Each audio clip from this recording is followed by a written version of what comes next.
Good morning, Lexington. So, it's Friday night right now, and I'm recording the sermon for you on Sunday because we anticipate at least a foot of snow to be hitting us. So, hopefully, you're watching this on Sunday morning, either with a cup of coffee, tea, or hot chocolate, and are enjoying the day at home. So, the sermon today is called Keep On Blossoming. So, the whole structure for this, 3 quick stories, 2 scriptures, and 1 main point. Okay? So, first story.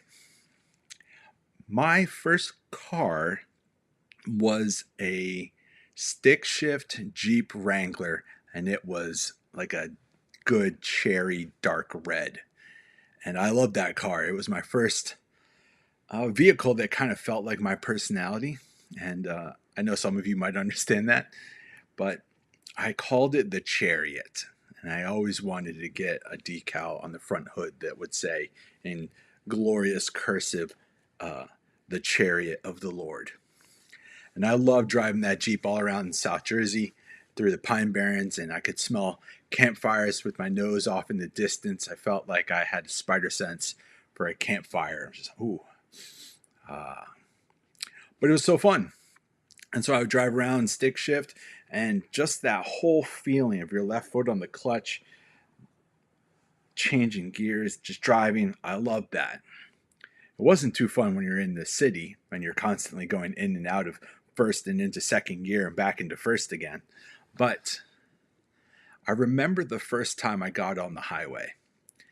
And prior to that, I was pretty much just driving back and forth in beach towns and in the backwoods, so I never really got up super fast. But the first time I took it on the highway, I remember it intimidated me. Because I remember hitting that on-ramp, veering up to the right. I remember I was looking to the left, trying to pay attention to traffic as I was starting to merge. It was the first time I really went from like first into second, up into third, down into fourth again.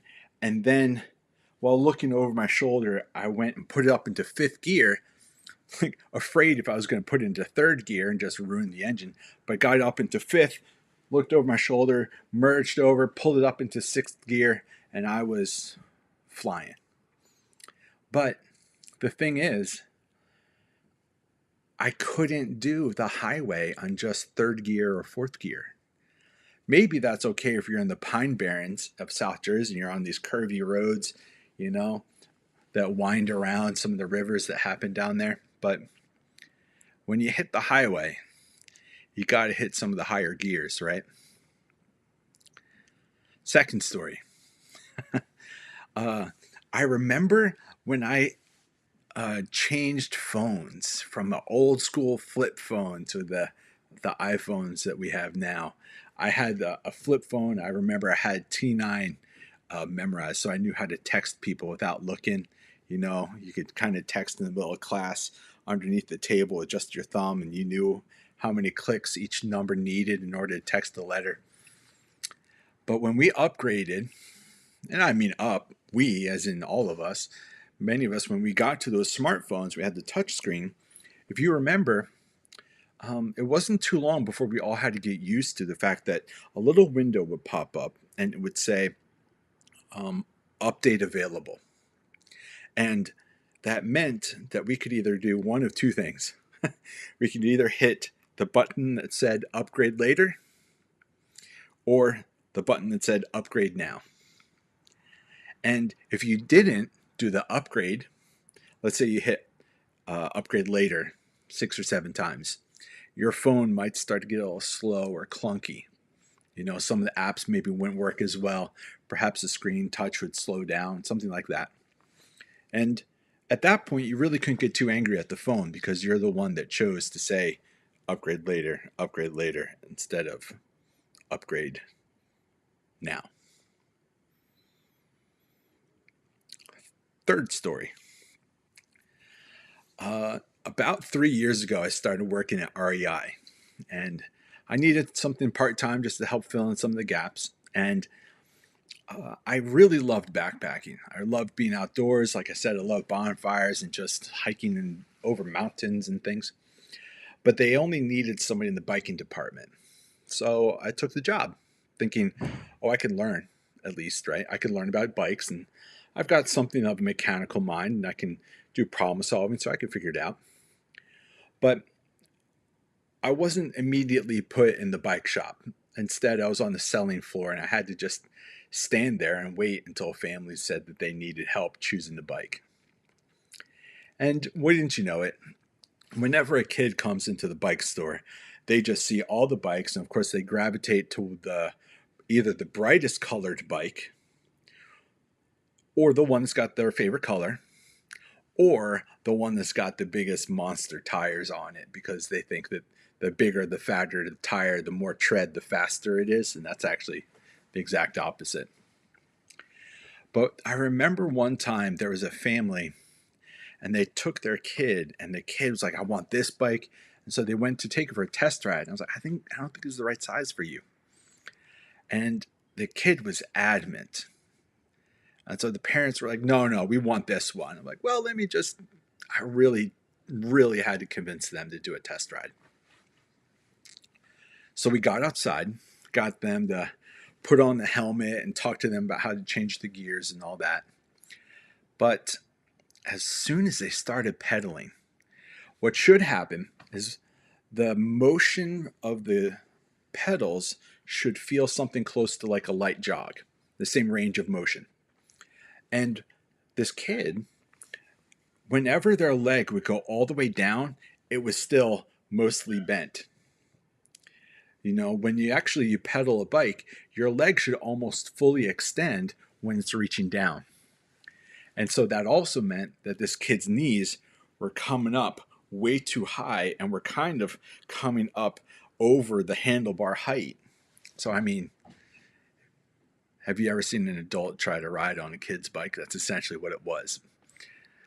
But the kid loved that color, and I just had to say, that bike looks really uncomfortable. And to be honest, a good bike, a good choice can last a kid for at least 2 to 3 years. But that one, you'll probably have to bring it back. I thought almost immediately, but I said 6 months, because this kid is already too tall for this bike. They said, well, but he's 7 years old. And like, it doesn't matter the age, it matters the height of the kid. So fortunately, we were able to get them a right-sized bike for their kid. So what do those 3 stories have in common? Well, there's something that's not working quite right. And either your phone can be really slow, either you're not on the right gear on the highway, or you're riding a bike that's something maybe you've outgrown. I think that there's something going on there. Those stories are interesting because they have to do with something's not fitting well. Something's clunky. Something's not quite up to speed. Something's not the right size. And there's something to be said about that.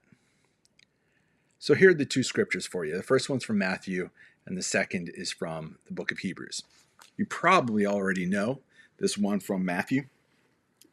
This is from Matthew chapter 5. This is from the Sermon on the Mount. And here's what it says. You have heard that it was said, you shall love your neighbor and hate your enemy. But I say to you, love your enemies and pray for those who persecute you, so that you may be children of your Father in heaven. For he makes his sun rise on the evil and on the good, and sends rain on the righteous and the unrighteous. For if you love those who love you, what reward do you have? Do not even tax collectors do the same? And if you greet only your brothers and sisters, what more are you doing than others? Do not even Gentiles do the same? Be perfect, therefore, as your heavenly Father is perfect. So that's that first passage. Now, what's fascinating to me is that final line, be perfect as God is perfect. And there's a sense where we might use that word perfect and it can haunt us. We don't quite live up to perfection. And that can seem like a tyrannical master that try to have to catch up to, Who can be perfect? And so there's a little bit of dismay that happens when you hear that. Be perfect as God is perfect. You perfect? Are you getting more perfect? It's like, well. So one day I looked it up in the original Greek, and it comes from this word telos. Okay, it's a variant of it, but the word telos actually has to do with goal and purpose. Yes, perfect, but then actually also mature. Something has reached its goal and purpose perfection if it's mature. And it's really sad because sometimes that verse is taken out of context when it's actually at the last line of a whole paragraph that's actually about love. So, what if Christianity is not so much about perfection as much as it is love? You know, that passage is powerful because Jesus is telling us, you're perfect, mature. You've reached the goal or end or purpose of what it means to be a follower if you love your enemies. That's what true, mature perfection is. That's the goal. That's the goal. Not being morally superior, not being more doctrinally correct, not necessarily that you have the most sophisticated ideas. The greatest perfection and maturity is if you can say, yeah, I'll love my enemies. The ones that look completely opposite of me and perhaps are even against me in every way. I love them too. So the second passage is from Hebrews, and it comes to us right here from the carryover from chapter 5 into chapter 6. Here we go. Now, we don't know who the author is of Hebrews. For a while, the consensus was perhaps that it was Paul, but it uses such different vocabulary and sentence structure that we actually think it was probably somebody else. So here we go. But solid food is for the mature, for those whose faculties have been trained by practice to distinguish good from evil. Therefore, let us go on to perfection or maturity, leaving behind the basic teaching about Christ, and not laying again the foundation, repentance from dead works and faith towards God, instruction about baptism, laying on of hands, resurrection of the dead, and eternal judgment. And we will do this if God permits. That passage, I read that a couple years ago, and it just annoyed me, because the author says, don't keep laying again and again the same foundation. But then he doesn't say what the next teachings are after the foundational teachings, the elementary teachings. And that kind of haunted me because it made me think, like, wow, are we keeping ourselves in spiritual immaturity?